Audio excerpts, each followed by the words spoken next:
May naririnig ka bang boses? Pero hindi galing sa labas? Yung tipong kausap mo ang sarili mo kapag may problema ka. Pinapagalitan mo ang sarili mo kapag nagkamali ka. O minsan kinakausap mo ang sarili mo para lang magdesisyon. Ang tanong, normal ba ito? O may mas malalim na ibig sabihin ang tinatawag na self-talk? Ayon sa psychology, ang boses na naririnig mo sa loob ng isip mo ang siyang pinakamalakas na impluwensya sa kung sino ka ngayon sa confidence mo, sa takot mo, at sa mga desisyong ginagawa mo araw-araw. At kung hindi mo ito kontrolado, maaaring ito mismo ang tahimik na humihila sa iyo pababa.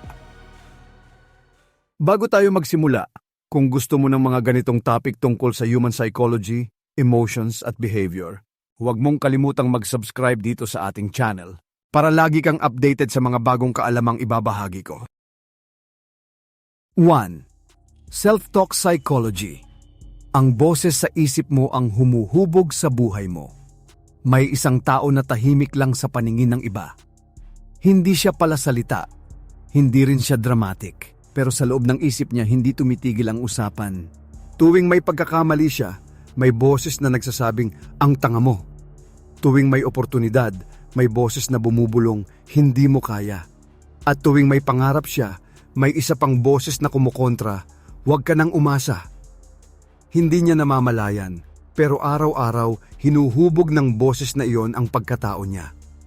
Sa psychology, ang tawag dito ay self-talk.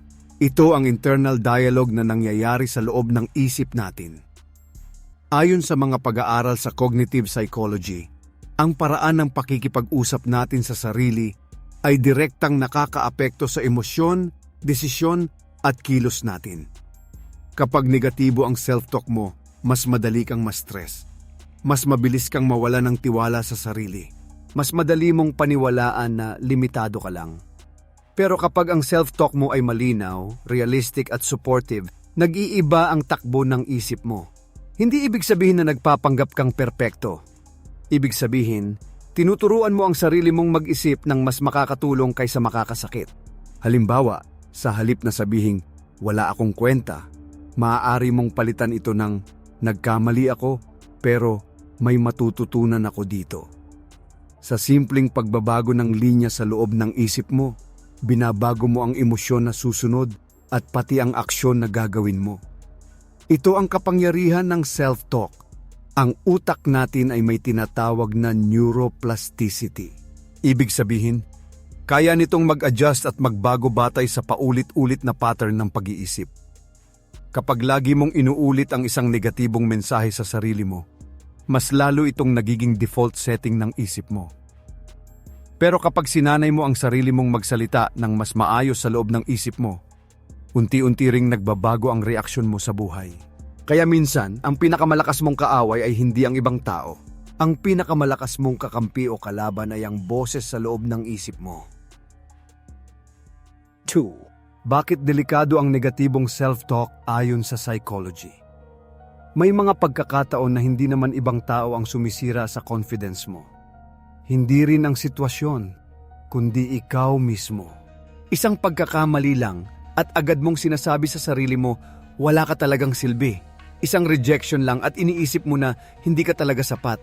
Isang failure lang at parang buong pagkatao mo na ang hinusgahan mo. Ito ang tinatawag na negatibong self-talk. Sa psychology, ang paulit-ulit na negatibong pananalita sa sarili ay may malalim na epekto sa mental health. Ayon sa cognitive behavioral theory, ang mga iniisip natin ang direktang nakakaapekto sa nararamdaman natin at ang nararamdaman natin ang nagdidikta ng kilos natin. Kapag ang laman ng isip mo ay puro paninisi at pangmamaliit sa sarili, nagkakaroon ng cycle.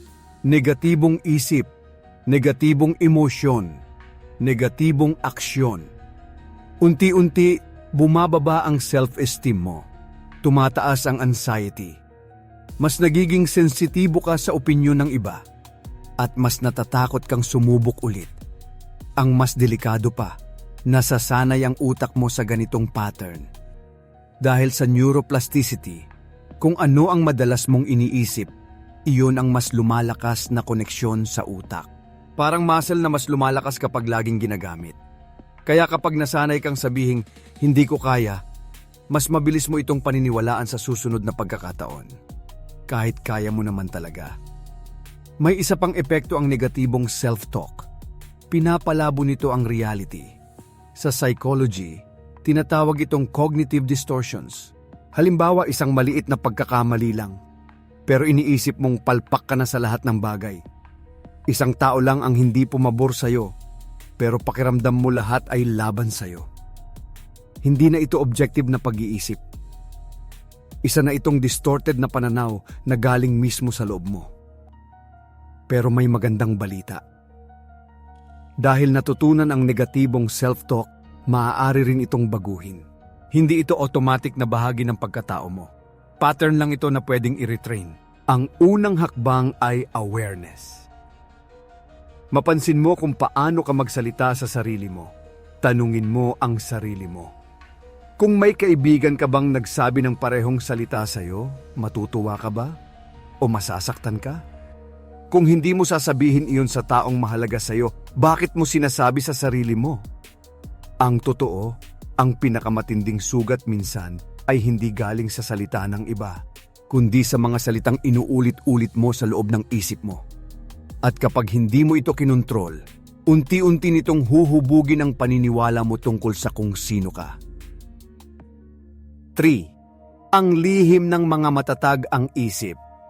Kontrolado ang kanilang self-talk. Napansin mo ba na may mga tao na kahit ilang beses madapa, parang hindi nauubos ang lakas nila? Hindi sila immune sa problema. Nasasaktan din sila. Natatakot din. Nagkakamali rin. Pero iba ang paraan nila ng pagbangon. Ang lihim nila ay hindi lakas ng katawan. Hindi rin sobrang talino, kundi ang paraan nila ng pakikipag-usap sa sarili. Sa psychology, ang mental toughness ay hindi kawalan ng emosyon. Ito ay kakayahang kontrolin ang interpretasyon ng isip sa nangyayari. At ang interpretasyon na iyon ay nagsisimula sa self-talk. Kapag ang isang tao ay nagkamali, may dalawang posibleng boses sa loob ng isip niya. Ang una ay magsasabing palpak ka talaga, hindi ka na magbabago.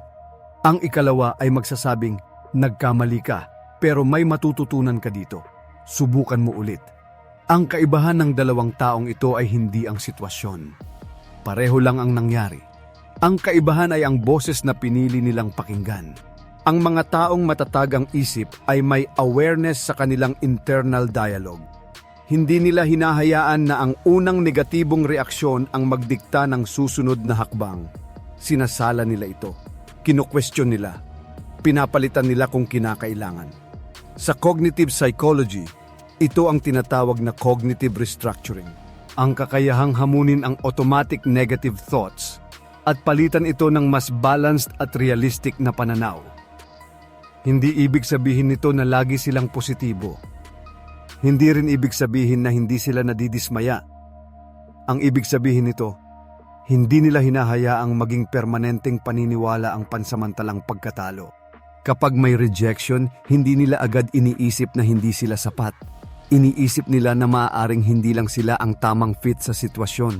Kapag may criticism, hindi nila agad iniisip na inaatake ang pagkatao nila. Tinitingnan nila kung may aral ba dito. Unti-unti, dahil sa paulit-ulit na ganitong self-talk, lumalakas ang emotional regulation nila. Mas nagiging kalmado ang isip nila sa gitna ng pressure. Mas malinaw ang desisyon nila sa gitna ng gulo. Ang totoo, ang matatag na isip ay hindi ipinanganak na matatag. Ito ay hinubog ng libu-libong beses na pakikipag-usap sa sarili. 4. Internal dialogue. Tahimik. Pero pinakamalakas na impluensya sa desisyon mo. May mga desisyon kang ginawa na hindi mo maipaliwanag kung bakit ganoon ang pinili mo. Minsan alam mong kaya mo, pero umatras ka. Minsan may pagkakataon sa harap mo pero hindi mo sinubukan. At minsan naman, kahit walang kasiguraduhan, naglakas loob ka. Ang totoo, bago pa man kumilos ang katawan mo, may usapan nang nangyari sa loob ng isip mo. Ito ang tinatawag na internal dialogue. Ang tahimik na pag-uusap sa sarili na hindi naririnig ng iba pero malakas ang impluensya sa bawat desisyon na ginagawa mo. Sa psychology, ang mga desisyon natin ay hindi lang base sa logic. Malaki ang papel ng self-perception at belief system. At ang mga paniniwalang ito ay paulit-ulit na pinapatibay ng internal dialogue. Halimbawa, may job opportunity na dumating. Kung ang boses sa loob mo ay nagsasabing hindi ka pa handa, mas magaling sila kaysa sayo, malaki ang posibilidad na hindi ka mag-apply. Pero kung ang boses mo ay nagsasabing hindi mo man alam lahat, pero kaya mong matuto, mas malaki ang tsansang susubukan mo. Pareho lang ang sitwasyon. Magkaiba lang ang naging usapan sa loob.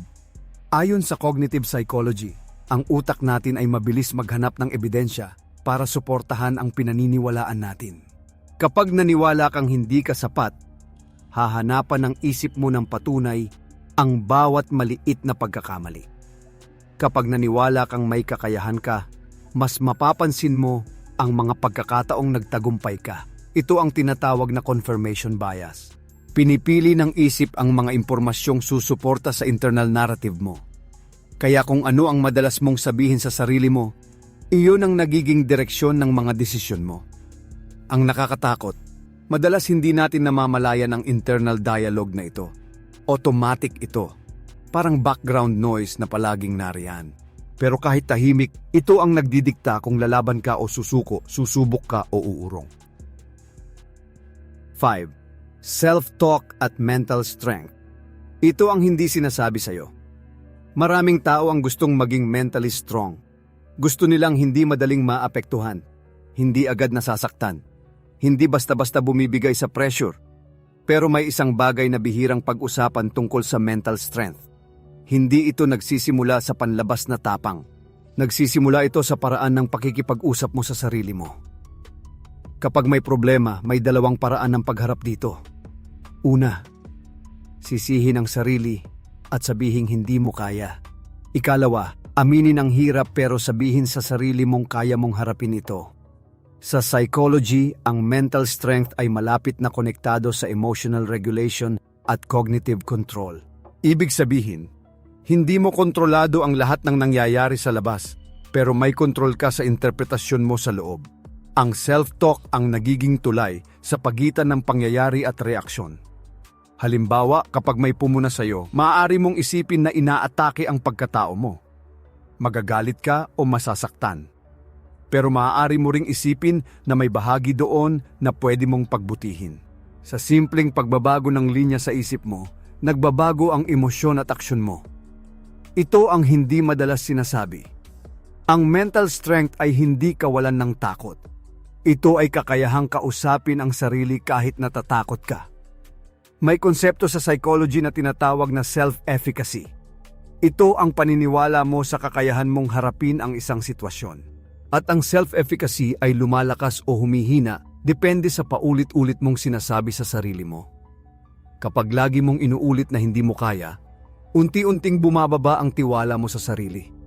Kapag sinasanay mo ang sarili mong magsabi ng mas realistic at mas encouraging na linya, tumitibay ang paniniwala mo na kaya mong matuto at mag-adjust. Hindi ito instant. Hindi ito magic. Isa itong proseso ng paulit-ulit na pagpili ng mas maayos na boses sa loob ng isip mo. Sa bawat araw na kinokontrol mo ang self-talk mo, unti-unti mong binubuo ang mental strength mo. 6. Ang dark side ng self-talk na unti-unting sumisira sa confidence mo. Hindi mo napapansin kung kailan ito nagsimula. Siguro isang beses ka lang napahiya, isang beses ka lang nagkamali, isang beses ka lang nasabihan na hindi ka sapat. Pero mula noon, may boses nang tumira sa loob ng isip mo. Sa tuwing may bagong hamon, bumubulong ito. Huwag mo nang subukan, mapapahiya ka lang. Sa tuwing may oportunidad, sinasabi nito, hindi ka naman ganun kagaling. At sa tuwing may pagkakamali, paulit-ulit nitong inuukit. Kita mo, sabi ko na nga ba? Ito ang dark side ng self-talk. Sa psychology, ang ganitong pattern ay konektado sa negative core beliefs. Ito ang malalim na paniniwala tungkol sa sarili na nabuo dahil sa paulit-ulit na karanasan o salita mula sa iba. Kapag hindi ito na-challenge, nagiging automatic na bahagi ito ng internal dialogue mo. Unti-unti, bumababa ang confidence mo. Hindi dahil wala kang kakayahan, kundi dahil paulit-ulit mong sinasabing wala. May isa pang konsepto na tinatawag na learned helplessness. Kapag nasanay ang isip mo na isipin na wala kang kontrol o hindi mo kaya, titigil ka na sa pagsubok kahit may pagkakataon ka pang magtagumpay. Hindi dahil talo ka na, kundi dahil naniwala kang talo ka na. Ito ang mas delikado. Ang dark self-talk ay hindi laging malakas. Minsan mahina lang ito, pabulong. Pero dahil araw-araw mo itong naririnig, nagiging totoo ito sa pakiramdam mo. At kapag naniwala ka na sa boses na iyon, nagbabago ang kilos mo. Mas kaunti ang risks na kinukuha mo. Mas kaunti ang pagkakataong sinusubukan mo. Mas madalas kang umatras kaysa lumaban. Sa huli, hindi ang mundo ang naglimita sa'yo. Ang paniniwala mo tungkol sa sarili mo ang gumawa nito. Pero may isang mahalagang bagay na kailangan mong tandaan. Hindi lahat ng naririnig mo sa loob ng isip mo ay katotohanan. Minsan ito ay takot lang na may lumang sugat. Minsan, ito ay dating boses ng ibang tao na inangkin mo na bilang sarili mong paniniwala. 7. Positive versus negative self-talk. Isang labanan sa loob ng isip. Sa bawat sitwasyon na kinakaharap mo, may dalawang boses na sabay na nagsasalita sa loob ng isip mo. Kapag may oportunidad, may boses na nagsasabing kaya mo yan. Pero may isa ring bumubulong na baka mapahiya ka lang. Kapag may pagkakamali, may bahagi sa iyo na gustong bumangon at matuto. Pero may isa ring nagsasabing, tama na, huwag mo nang subukan ulit. Ito ang tahimik na laban sa loob ng isip mo. Positive at negative self-talk. Sa psychology, ang self-talk ay hindi simpleng pag-iisip lang. Ito ang framework kung paano mo ini-interpret ang mundo at ang sarili mo. Ang positive self-talk ay nagbibigay ng balanced at realistic na pananaw. Ang negative self-talk naman ay madalas puno ng exaggeration, paninisi at takot. Halimbawa, kapag hindi ka natanggap sa isang opportunity, maaaring sabihin ng negative self-talk na hindi ka talaga sapat. Isa kang failure. Samantalang ang positive self-talk ay magsasabing hindi ito ang tamang pagkakataon pero maaari kang mag-improve at sumubok ulit. Pareho lang ang nangyari. Magkaiba lang ang kwento na binuo sa loob ng isip mo. Ayon sa cognitive psychology, ang isip natin ay may tendency na maniwala sa kwentong madalas nitong marinig. Kapag mas pinakikinggan mo ang negatibong boses, mas lumalakas ito. Kapag mas sinasanay mong pakinggan ang mas balanced at supportive na boses, mas ito ang nagiging dominante. Hindi ibig sabihin ng positive self-talk ay magpanggap na walang problema. Hindi ito blind optimism. Ito ay pagpili ng mas makakatulong na interpretasyon kaysa sa mas makakasira. Ang negative self-talk ay mabilis at automatic. Ito ang madalas na unang reaksyon. Pero ang positive self-talk ay isang conscious choice. Isang desisyon na hamunin ang unang pumasok na ang direksyon ng buhay mo ay hindi lang nakadepende sa mga nangyayari sa iyo. Nakadepende ito sa kung aling boses ang pinipili mong paniwalaan dahil araw-araw may laban sa loob ng isip mo. At kung sino ang mananalo sa laban na iyon, siya ang huhubog sa kung sino ka bukas. 8. Paano binabago ng self-talk ang personality mo? Psychology explained. Madalas nating isipin na ang personality ay fixed. Parang nakaukit na ito sa pagkatao natin. Kung mahiyain ka na talaga. Kung confident ka, ganoon ka na habang buhay. Pero ayon sa psychology, may isang tahimik na puwersa na unti-unting humuhubog sa personality mo araw-araw. At ito ay ang self-talk. Ang paraan ng pakikipag-usap mo sa sarili mo ang nagiging pundasyon ng paniniwala mo tungkol sa kung sino ka. Kapag lagi mong sinasabi sa sarili mo na mahina ka sa social situations, mas iilag ka sa tao. Kapag sinasabi mong hindi ka leader type, mas iiwasan mo ang responsibilidad. Unti-unti, ang kilos mo ay nag-a-adjust base sa kwentong inuulit mo sa loob ng isip mo. Sa psychology, may konsepto na tinatawag na self-concept. Ito ang kabuuang pananaw mo tungkol sa sarili mo. At ang self-concept na ito ay hindi basta nabubuo. Pinapatibay ito ng paulit-ulit na self-talk. Kung ang internal dialogue mo ay puno ng pagdududa, mas nagiging anxious at reserved ka. Kung ang dialogue mo ay supportive at realistic, mas nagiging open ka sa bagong karanasan. May connection din ito sa behavioral patterns. Ang iniisip mo tungkol sa sarili mo ay nakakaapekto sa kilos mo. At ang paulit-ulit na kilos ay nagiging ugali. Kapag ang ugali ay tumagal, nagiging bahagi ito ng personality mo. Halimbawa, kung lagi mong sinasabing hindi ka magaling magsalita sa harap ng tao, maiiwasan mo ang public speaking. Dahil umiiwas ka, hindi ka nagkakaroon ng practice. Dahil walang practice, hindi ka nag-i-improve. At dahil hindi ka nag-i-improve, lalo mong pinapatunayan sa sarili mo na hindi ka nga magaling. Isang cycle ang nabubuo. Pero kung babaguhin mo ang self-talk mo at sabihing hindi ka pa magaling pero maaari kang matuto, mas may posibilidad na subukan mo. Sa bawat maliit na progress, nagbabago ang pananaw mo sa sarili mo. At sa paglipas ng panahon, nagbabago ang personality traits na dati mong inakala na permanente. Ang personality ay hindi lang produkto ng genes o nakaraan. Isa rin itong produkto ng mga salitang inuulit mo sa loob ng isip mo. 9. Kung paano ginagamit ng matalino ang self-talk para manalo sa buhay. May pagkakaiba ang pagiging matalino sa pag-iisip tungkol sa sarili. Maraming tao ang may talento, maraming may kakayahan, pero hindi lahat marunong gamitin ang sariling isip para tulungan ang sarili nilang umangat. Ang mga taong tunay na matalino ay may isang ugali na bihirang mapansin. Maingat sila sa paraan ng pakikipag-usap nila sa sarili. Kapag may problema, hindi agad sila nagpapadala sa emosyon. Hindi nila agad sinasabing malas sila o talo na sila. Sa halip, tinatanong nila ang sarili nila. Ano ang pwede kong matutunan dito? Ano ang susunod kong hakbang? Sa psychology, ito ay konektado sa metacognition. Ito ang kakayahang pagmasdan at kontrolin ang sariling pag-iisip. Ang mga taong may mataas na metacognitive awareness ay mas marunong mag-adjust ng self-talk nila depende sa sitwasyon. Halimbawa, kapag may pressure, hindi nila inuulit sa isip na hindi nila kaya. Sinasabi nila sa sarili na kinakabahan sila dahil mahalaga ito. Sa ganitong paraan, nire-reframe nila ang takot bilang signal ng kahalagahan, hindi kahinaan.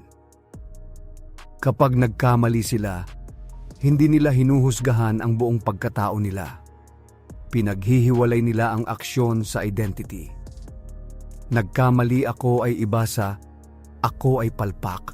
Ito ang isang malaking dahilan kung bakit mas mabilis silang bumangon. May connection din ito sa growth mindset.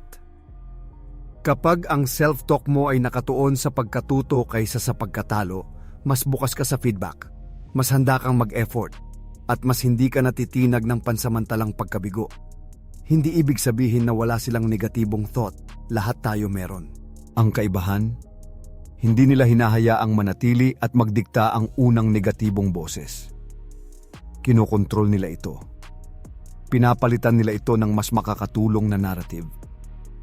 Sa paglipas ng panahon, ang ganitong klaseng self-talk ay nagiging advantage. Mas malinaw ang desisyon nila. Mas steady ang emosyon nila. Mas consistent ang kilos nila. Ang panalo sa buhay ay hindi lang tungkol sa talino o oportunidad. Ito ay tungkol sa kung paano mo kinakausap ang sarili mo kapag may hamon. Dahil ang isip na marunong magsalita ng tama sa sarili ay bihirang mawalan ng direksyon. 10. Self-talk secrets. Ang tahimik na ugali ng mga high achievers. Kapag tiningnan mo ang mga high achievers, madalas ang napapansin mo ay resulta. Mga awards, tagumpay, posisyon at pagkilala. Pero may isang bagay na hindi mo nakikita. Ang paraan nila ng pakikipag-usap sa sarili kapag walang ibang nakatingin. Ang mga high achievers ay hindi perpekto. Nakakaramdam din sila ng pagod, takot at pagdududa. Ang kaibahan, hindi nila hinahayaang kontrolin ng mga emosyon na ito ang kanilang direksyon. Sa psychology, malaki ang papel ng self-regulation sa long-term success at ang pundasyon ng self-regulation ay self-talk. Ito ang internal guidance system na nagsasabi kung kailan ka magpapatuloy, kailan ka mag-a-adjust, at kailan ka magpapahinga. Kapag nahihirapan sila, hindi nila agad sinasabing hindi nila kaya. Mas madalas nilang sabihin sa sarili na mahirap ito, pero kaya nilang gumawa ng paraan. Ang simpleng linyang ito ay nagbabago ng approach nila sa problema. Kapag nagkamali sila, hindi nila ginagawang personal na atake sa sarili ang pagkakamali. Tinitingnan nila ito bilang data, impormasyon kung saan sila pwedeng mag-improve. Sa ganitong paraan, ang failure ay nagiging feedback, hindi final verdict. May isa pang lihim. Ang mga high achievers ay consistent sa kanilang self-talk. Hindi lang sila motivated kapag inspired sila. Kahit sa araw na wala silang gana, kinakausap pa rin nila ang sarili nila ng may disiplina. Ito ang tahimik na ugali na bihirang mapansin. Sa paglipas ng panahon, ang paulit-ulit na constructive self-talk ay nagiging bahagi ng identity nila. Nakikita nila ang sarili nila bilang taong kayang mag-adjust, kayang matuto, at kayang tumapos ng sinimulan. Hindi ito instant, hindi ito dramatic. Ito ay resulta ng araw-araw na pagpili ng mas maayos na boses sa loob ng isip. Kaya kung gusto mong maabot ang mas mataas na level sa buhay, hindi mo kailangang baguhin agad ang lahat sa labas. Simulan mo sa loob. Ang tahimik na usapan mo sa sarili, ang siyang gumagawa ng ingay sa resulta ng buhay mo. Sa huli, isang bagay ang malinaw. Hindi mo man kontrolado ang lahat ng nangyayari sa paligid mo, pero may kontrol ka sa boses na araw-araw mong pinapakinggan sa loob ng isip mo. Ang self-talk mo ang tahimik na script ng buhay mo. Ito ang nagdidikta kung lalaban ka o susuko, kung maniniwala ka sa sarili mo o mananatili sa takot, at kung babaguhin mo ang paraan ng pakikipag-usap mo sa sarili mo. Unti-unti ring magbabago ang direksyon ng buhay mo. Kaya simulan mo ngayon. Pakinggan mo ang boses sa loob mo at siguraduhin mong ito ang magiging kakampi mo, hindi kalaban.